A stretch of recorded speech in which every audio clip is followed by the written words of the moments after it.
શું થયું જાનકી ભાઈ? કેમ રાડો પાડો છો? રાજકુમારી, અભિમન્યુ ગાંડો થઈ ગયો છે.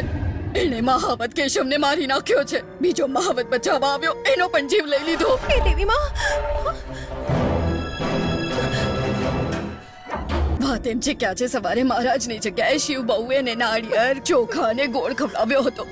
મને લાગે છે કે મહારાજના આવ્યા પછી જ એ શાંત થશે. મને ખબર નથી બાપુ ક્યાં ગયા છે. સમજાતું નથી કે હું શું કરું. હવે દેવી માં જ આપણી રક્ષા કરી શકે છે. હે ભદ્રકાલી.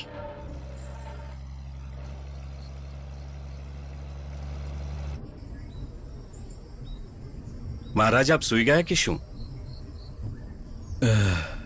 ખબર નહીં કેમ શિવબાહુ, કાલ રાતથી જ મારા મનમાં અજાણી ચિંતા છે. માણિકપુરની ભદ્રકાલી માં એવું લાગે છે કે મારી છાતી પર નાચી રહી છે.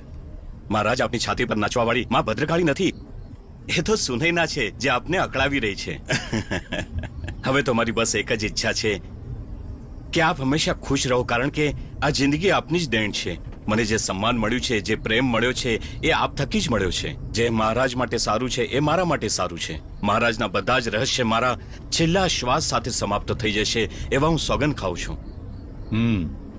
શિવબાહુ જી, મારા માટે માએ જ તમને મોકલ્યા છે. અંબે. માણિકપુરની માં ભદ્રકાલીએ માને માત્ર પ્રસાદ ચડાવવાનું પૂરતું નથી હોતું, આત્માનું જોડાવવું જરૂરી છે. તમારો સ્નેહ પણ એવો જ છે.